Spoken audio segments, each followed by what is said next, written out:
여러분 안녕하십니까? 참으로 행복한 안식일입니다. 마치 이 하루가 저물 때에 어떤 이 고요함과 또 정적이 밀려오는 것처럼 이제 한 해가 서서히 저물고 있습니다. 왠지 좀 마음이 긴장되고 또 부담되고 무겁기도 하지만 한 해를 또 잘 마무리하고 또 밝아오는 새해를 준비하시기를 바랍니다. 오늘 보고 싶었던 우리 성도님들, 우리 많은 분들 이렇게 뵙게 되어서 정말 반갑습니다. 제가 얼마나 우리 성도님들 한 분 한 분을 그리워하고 사모하는지 아십니까? 한 분 한 분이 얼마나 소중하고 또 얼마나 반갑고 또 얼마나 귀한지 모르겠습니다. 이것이 우리 하늘 아버지의 마음일 것입니다. 나는 하나님이 없이도 얼마든지 내 마음대로 살아갈 수 있지만은 나를 사랑하시는 우리 하늘 아버지께서는 내가 없으면, 내가 채워주지 않으면 도저히 채워지지 않는 그런 마음의 방을 가지고 계십니다. 여러분, 하늘 아버지의 그 무한한 사랑, 정말 애정 깊은 그 사랑을 꼭 기억하시고 안식일마다 하나님의 교회에서 꼭 뵙게 되기를 간절히 바랍니다. 그동안 대구 대도시 연합 전도회로 아주 분주하고 바빴습니다. 이제 또 다음 주에는 이상구 박사 초청 건강 세미나가 또 열리게 됩니다. 우리가 다 분주하고 또 바빴던 만큼 우리의 믿음도 성장하고 또 우리의 생애도 더욱더 성숙하게 되기를 바랍니다. 미국 뉴욕의 명물인 이 자유의 여신상을 조각한 사람은 이 프랑스의 조각가 버톨디입니다. 그는 이 평화와 사랑의 상징인 여신상의 모델을 찾아서 그가 나섰지만은 그가 만족할 만한 그런 대상을 찾지를 못했습니다. 그는 조각을 시작도 하지 못하고 허송세월을 보내다가 어느 날 문득 자신을 위해서 평생을 희생하신 어머니의 얼굴이 떠올랐습니다. 바로 이 표정이다. 어머니는 갓난아이를 고귀한 인격체로 조형하는 최고의 조각가다. 이 어머니의 표정 속에는 거룩한 안식과 희생의 미소가 담겨 있다.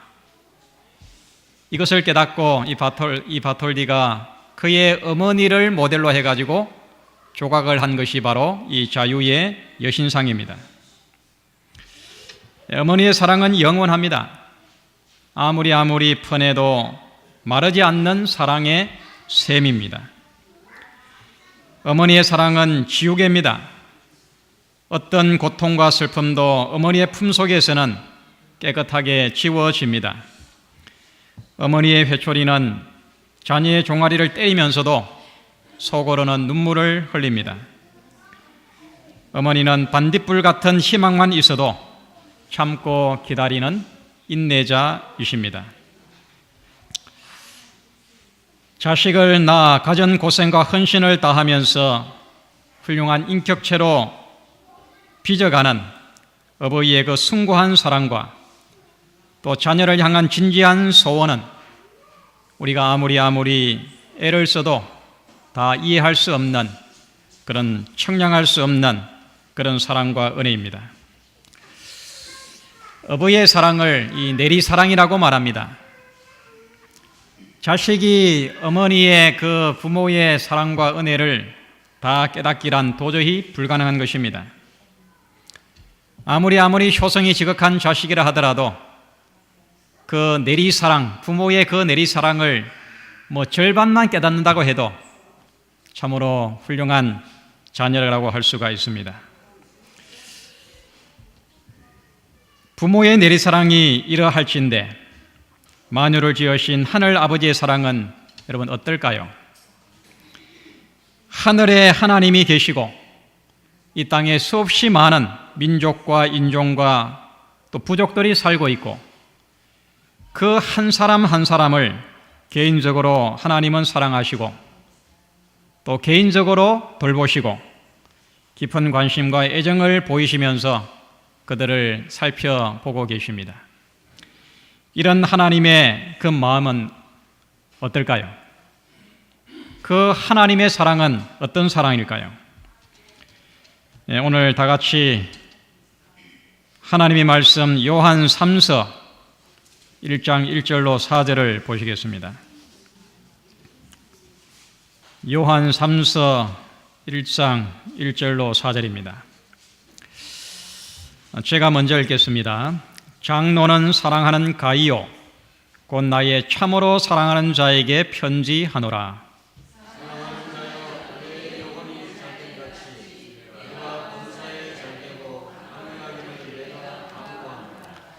형제들이 와서 내게 있는 진리를 증거하되 내가 진리 안에서 행한다 하니 내가 심히 기뻐하노라.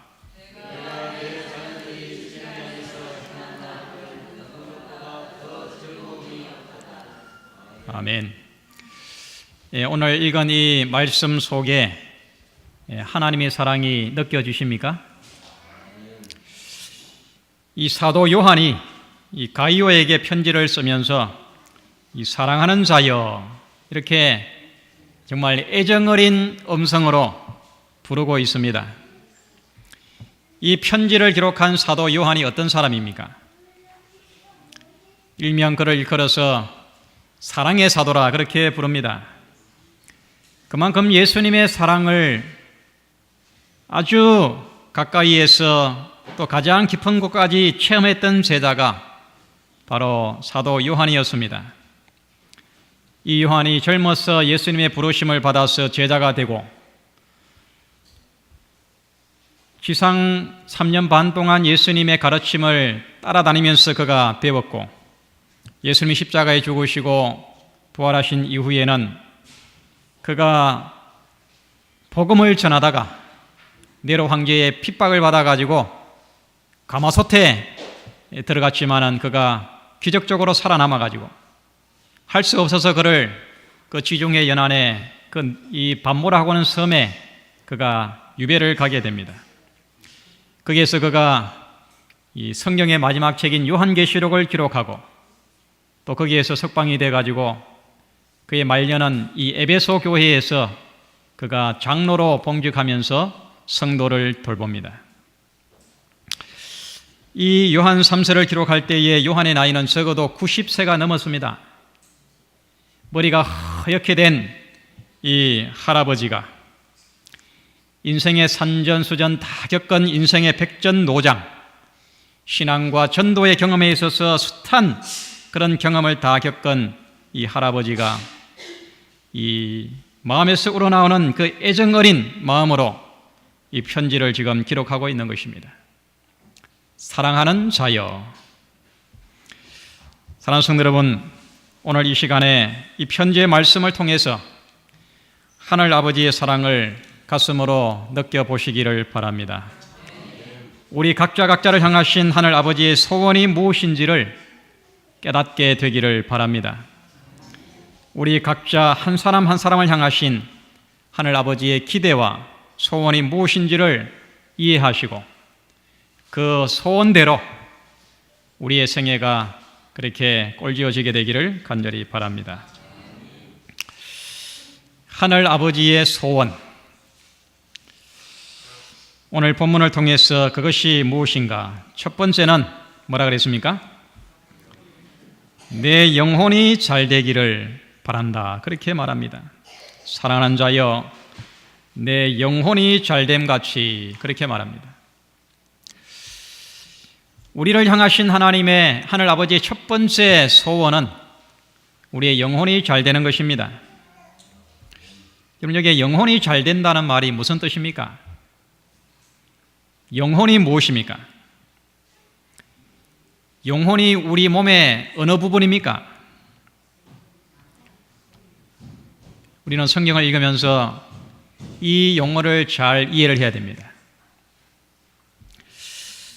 그래야지만이 우리가 성경을 잘 깨달을 수 있고 또 우리 인생의 진정한 평안과 행복을 우리가 얻을 수가 있습니다. 성경을 잘못 이해하는 사람들은 이 영혼을 사람이 죽어서 몸은 썩어서 흙이 되고 몸에서 빠져나간 그 무엇이 영혼이다, 그렇게 많이들 이해를 합니다. 맞습니까? 그렇지 않습니다. 영혼이 천당 가고 영혼이 극락을 가고 영혼이 지옥을 가고 우리 몸에서 빠져나간 그것이 귀신이 돼가지고 인간 사회에 와서로 교통을 하면서 재앙도 내리고 축복도 주는 그런 것이 아닌 것입니다. 우리가 영혼을 이런 식으로 이해해서는 절대로 우리가 건강할 수 없고 또 희망과 행복을 우리가 얻을 수가 없습니다. 그럼 여기에서 영혼이 잘 된다라는 말이 무슨 뜻입니까? 이 영혼이란 말이 이 헬라 말로 이 푸시케입니다. 좀 어려운 단어지만 푸시케. 이 단어는 우리가 잘 아는 성경 창세기 2장 7절에 보면 하나님이 흙으로 사람을 지으시고 그 코에 생기를 불어넣으시니 사람이 뭐가 된지라? 생명이 된지라고 할 때에 그 생명이라는 단어가 바로 같은 말입니다. 그래서 신약의 푸시케라는 말이 구약에는 이 네페시라는 단어입니다. 같은 말입니다. 이 말은 무슨 뜻이냐 하면은 살아있는 존재, 또 산 영, 이런 뜻입니다. 그래서 이 단어가 때로는 생명으로 번역되기도 하고 때로는 사람의 마음으로 번역되기도 하고 때로는 사람 그 자체를 뜻하기도 합니다. 그래서 이 내 영혼이 잘됨 같이라고 할 때의 그 뜻은 뭐냐 하면 우리 사람에게는 이 세 영역이 있습니다. 이 말씀을 데살로니가전서 5장 23절에 보면 이렇게 바울이 말합니다. 우리 이 말씀을 함께 읽어보겠습니다. 시작.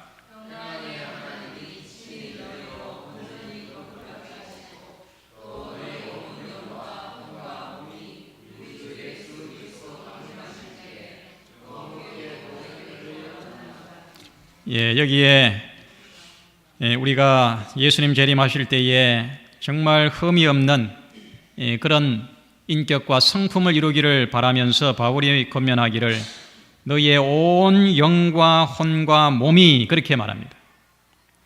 그래서 우리 인체는 영적인 면이 있고 또 혼의 영역이 있고 또 육체, 몸의 영역이 있습니다. 이것이 세 개가 따로따로 각자 노는 것이 아니고 이것이 하나를 이루는 것입니다. 서로 떼어서 분리되어서는 아무런 의미가 없습니다. 이 세 부분, 이 세 영역이 온전한 전인격 하나를 이루는 것입니다. 그런데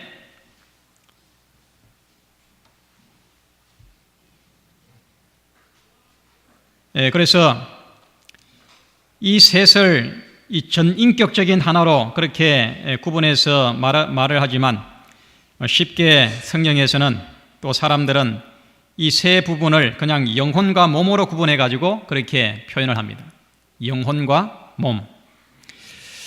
그래서 우리 인간은 이 죄의 결과로 내 속에서 끊임없이 영과 육이 서로 투쟁을 하는 것입니다. 내 속에 선한 마음이 있고 악한 마음이 있습니다. 이것이 언제나 서로 싸움을 하는 것입니다. 선한 마음, 악한 마음, 이 영혼의 영역 또 육의 영역이 서로 투쟁을 하고 대항을 하는 것입니다. 이 두 쪽이 서로 투쟁을 할 때, 서로 싸울 때에 여러분들의 경험으로 볼 때 어느 쪽이 더 강하던가요? 예? 선한 마음이 강합니까? 악한 마음이 강합니까? 우리는 다 타고날 때부터 이 죄의 종으로 또 죄의 그 악한 성향을 가지고 태어나기 때문에 대부분의 많은 경우에 악한 힘이 선한 마음을 이기게 됩니다. 그래서 이 창세기 6장에 보면 이 노아 홍수로 이 세상을 멸하시기 전에 하나님의 그 탄식하는 마음을 이렇게 표현을 했습니다. 창세기 6장 3절에 여호와께서 가라사대 나의 신이 영원히 사람과 함께하지 아니하리니 이는 그들이 뭐가 됨이라? 육체가 됨이라. 그러나 그들의 날은 120년이 되리라 하시니라. 나의 신이 하나님의 영이 사람과 영원히 함께하지 아니하리니 왜냐하면 그들이 육체가 됨이라. 이 말은 그들의 생각이 항상 악쪽으로 기울어져 가지고 악의 지배를 받게 된 그 아주 깊이 타락한 상태를 여기에 말하고 있는 것입니다. 육체가 됨이라. 그리고 시편 78장 39절에 저희는 육체뿐이라 가고 다시 오지 못하는 바람임을 기억하셨음이로다. 참 아주 비극적인 말씀입니다. 저희는 육체뿐이라. 사람이 얼마나 죄악으로 부패하고 망가지고 그 의지가 얼마나 타락을 했는지 어떤 육체의 소욕밖에 남지 않은 그런 인간의 그 비극적인 상태를 이렇게 표현을 한 것입니다. 우리 속에 이 선한 영역과 악한 영역이 서로 투쟁할 때에 우리 본성적인 힘으로는 이 악의 영향, 악한 욕망을 우리가 이길 수가 없는 것입니다. 여러분, 이번에 이 지난주에 그 대구 지역 연합 전도회에 얼마나 우리가 애를 많이 썼습니까? 그들을 한 사람이라도 좀 그 말씀 앞으로 인도하기 위해서 얼마나 여러분 개인적으로 수고하고 노력을 많이 했습니까?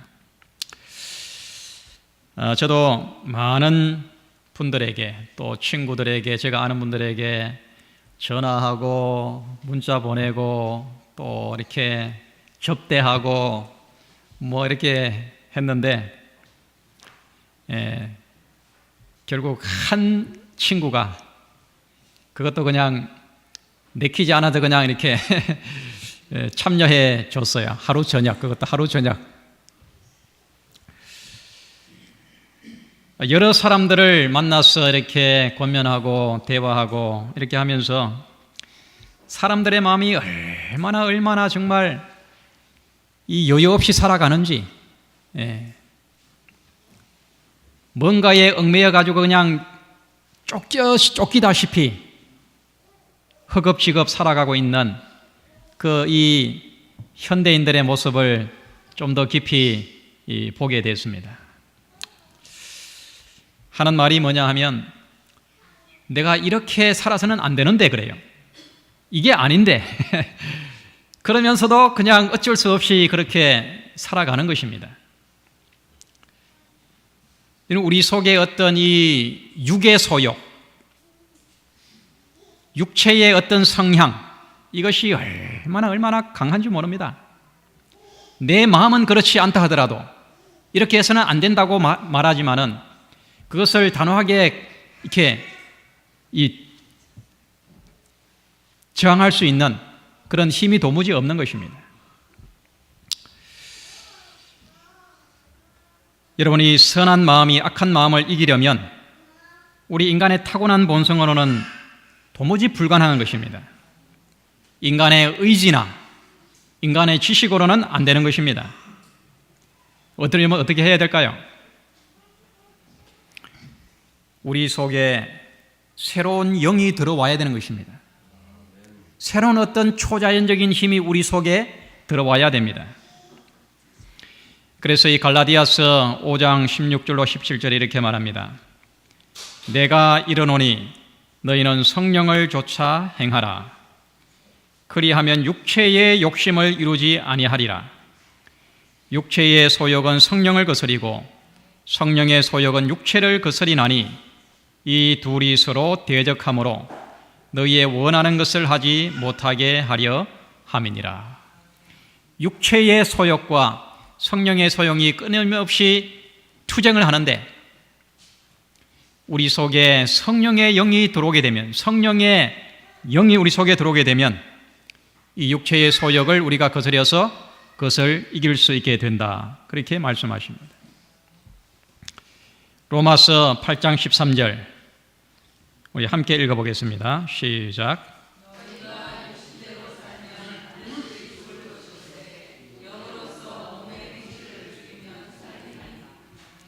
여러분, 이 말씀의 의미를 체험적으로 좀 아시기를 바랍니다. 너희가 육신대로 살면 반드시 죽을 것이로되 영으로서 몸의 행실을 죽이면 살리라. 우리의 의지나 힘으로는 육신의 욕망을 우리가 이길 수가 없습니다. 영으로서 몸의 행실을 우리가 지배하고 그것을 다스릴 때 우리는 육체의 그 소욕을 우리가 이길 수 있게 됩니다. 아주 비근한 예를 한번 들어보겠습니다. 우리가 얼마나 자주 육체의 소욕에 넘어지는지, 육체의 지배를, 소욕을 따르는지. 요즘에 저녁 5시 반쯤 되면 캄캄해집니다. 낮 시간이 얼마나 짧아지는지 몰라. 여름이면은 8시쯤 돼야 이제 해가 지는데 요즘 낮 시간이 아주 짧습니다. 이렇게 저녁이 어두워지고 또 하루의 일과로 이렇게 피곤하고 이런 상태에서 여러분, 저녁 예배에, 금요일 저녁 예배에 교회에 나오는 것이 쉽습니까? 어렵습니까? 아주 어렵습니다.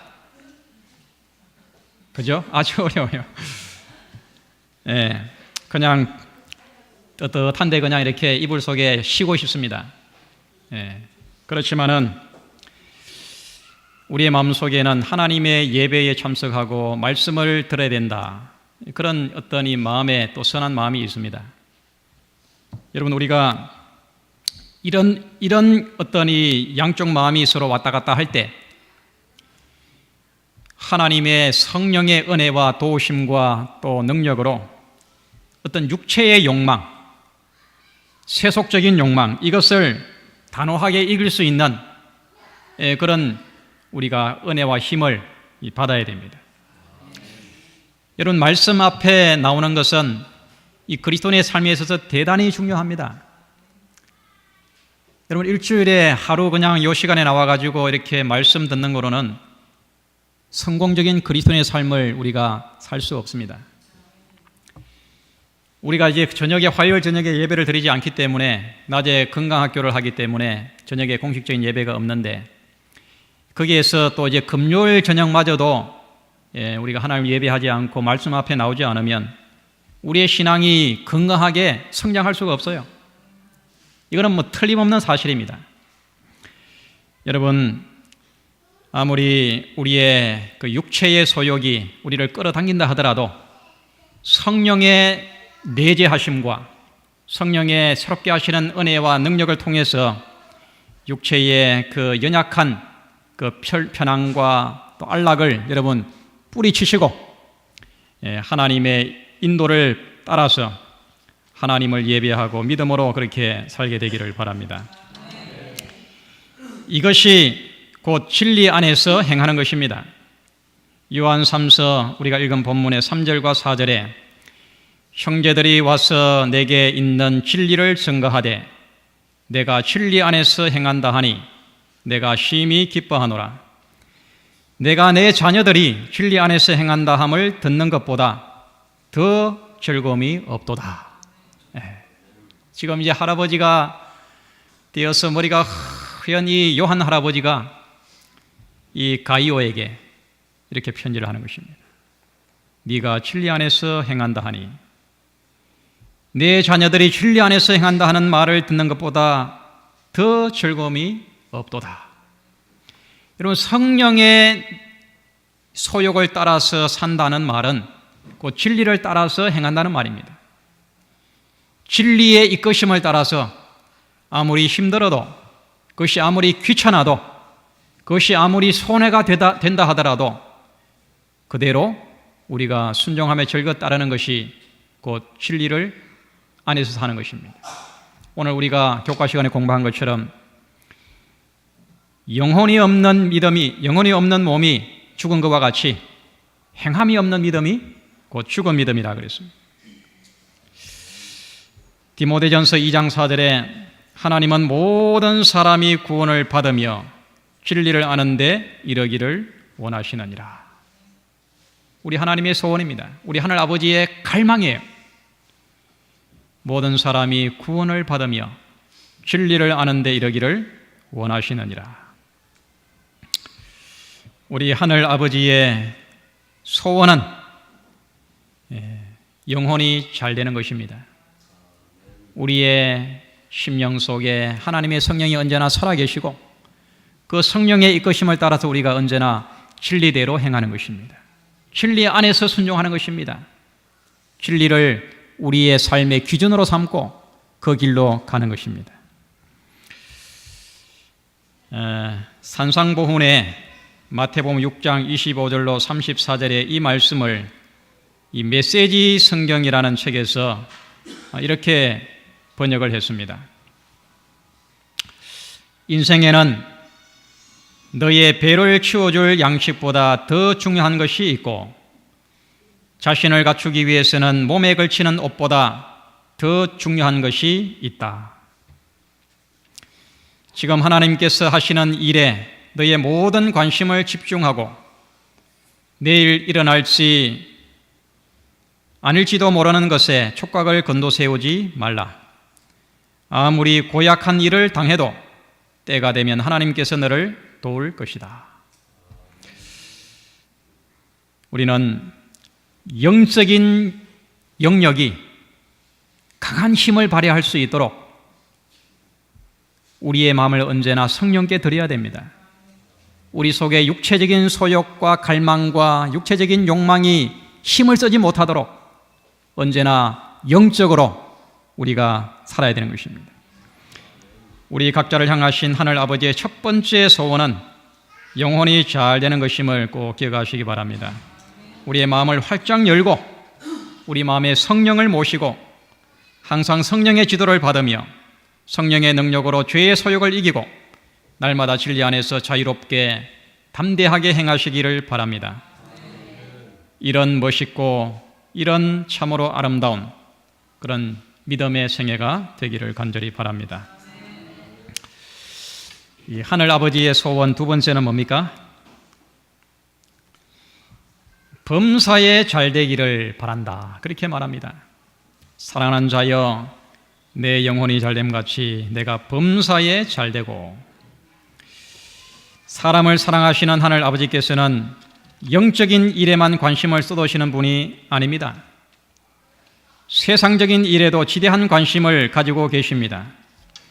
우리의 범사에 하는 모든 일도 잘 되기를 바라십니다. 우리의 손으로 하는 모든 수고와 노력과 또 이 헌신 위에 정당한 열매를 하나님께서는 주시기를 원하십니다. 이 사회에서, 직장에서, 일터에서, 삶의 현장에서 땀과 수고의 보상을 넉넉하게 주시기를 원하시는 분이 우리 하늘 아버지이십니다. 우리 그리스도인이라고 항상 가난하게 또 궁색하게 살라고 하지 않았습니다. 그러므로 성도는 열심히 일해서 경제적으로 사회적으로 안정되고 여유 있는 삶을 살아야 합니다. 탐욕의 눈이 어두워서 재물의 종이 되면 그것은 안 되지만은 우리가 정당하게 벌어서 선하고 유익한 사업에 그것을 선용한다고 하면은 더없이 좋은 것입니다. 선지자 와방 486페이지에 이렇게 말합니다. 어떤 방면의 사업에서든지 참된 성공은 기회나 우연이나 운명의 결과가 아니다. 재수가 좋아서 성공하는 것이 아닙니다. 참된 성공은 우연이나 기회나 운명의 결과가 아닙니다. 이것은 하나님의 섭리를 완성하는 일이요, 신앙과 분별력의 보상이요, 덕행과 인내의 보상이다. 우수한 지적 바탕과 높은 도덕적 경향은 우연의 결과가 아니다. 하나님께서는 기회들을 주시며 성공은 기회를 이용하는 데 달려 있다. 참된 성공, 어떤 부정한 방법을 통해 가지고 부를 얻고 성공하는 것은 잘못된 것이지만 하나님이 우리에게 주시는 기회를 잘 선용하고 땀과 성실과 수고로 정당하게 그렇게 얻는 것은 참으로 하나님께서 우리들에게 바라시는 것입니다. 하늘아버지의 소원은 둘째, 우리가 범사에 잘되기를 원하십니다. 항상 불행과 손실과 실패만을 원치 않습니다. 정당한 수고의 열매로 부유하고 형통하고 성공하는 우리 성도들 되기를 바랍니다. 하늘아버지의 소원 세 번째는 뭐라고 말씀하십니까? 육체가 강건하기를 바라신다. 그렇게 말합니다. 사랑하는 자여, 내 영혼이 잘됨 같이 내가 범사에 잘되고 강건하기를 내가 간구하노라.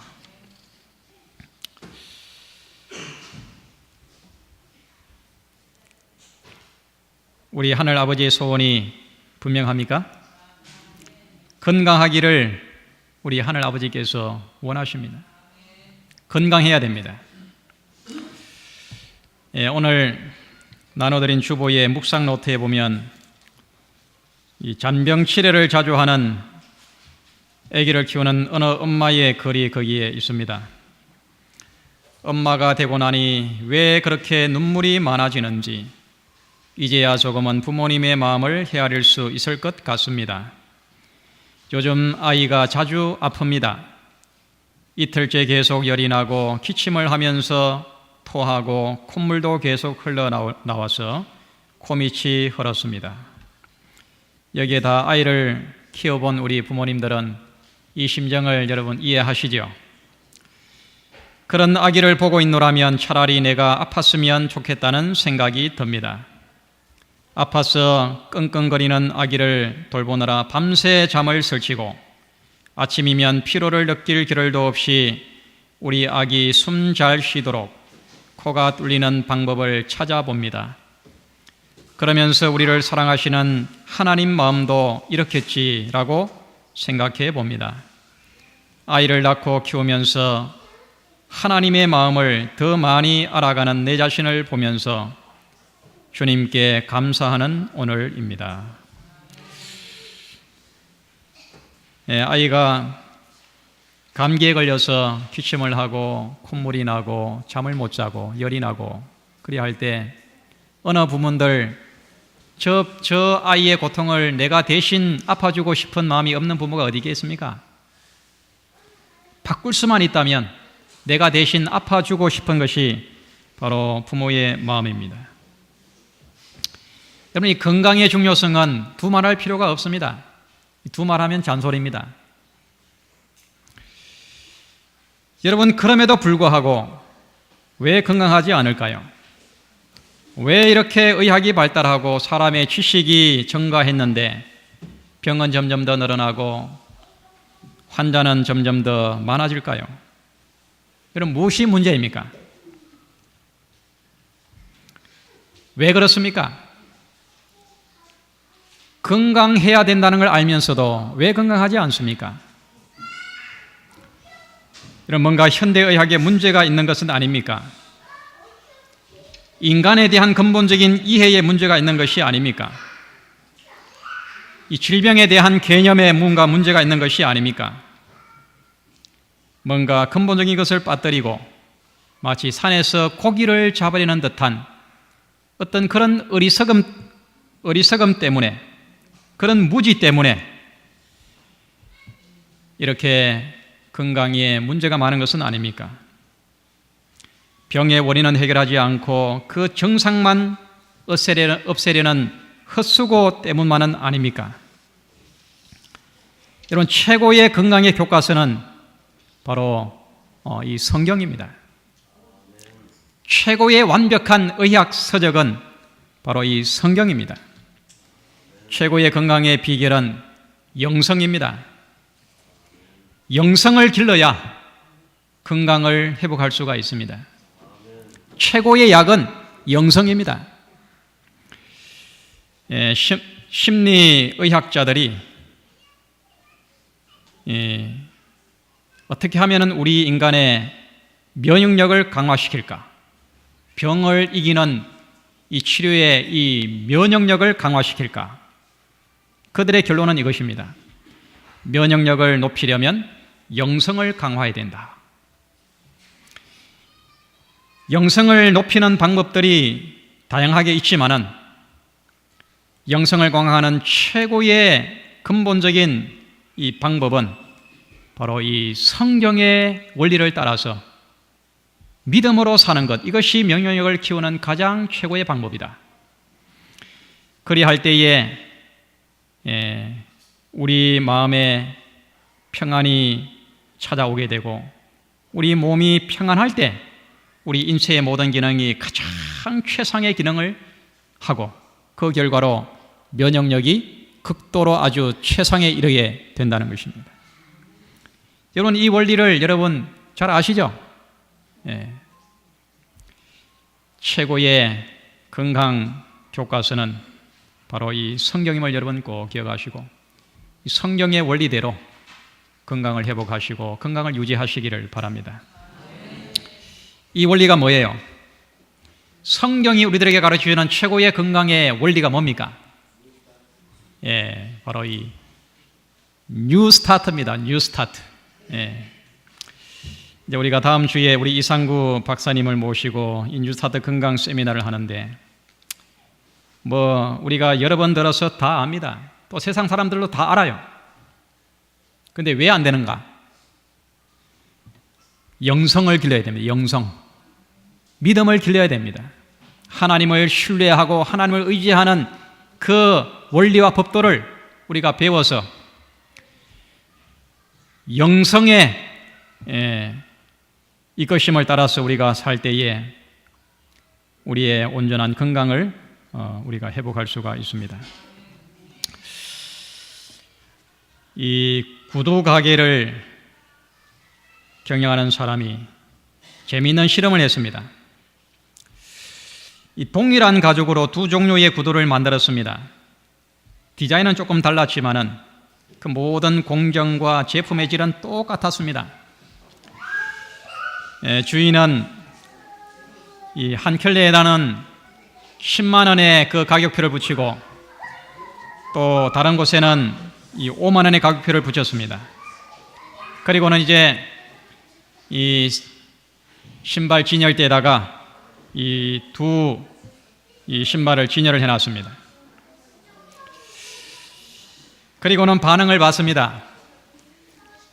이 구두를 사러 온 고객들이 어느 구두를 살까? 10만 원짜리, 5만 원짜리. 가격은 질은 같아요. 어느 걸 살까요? 왜 10만 원짜리 살까요?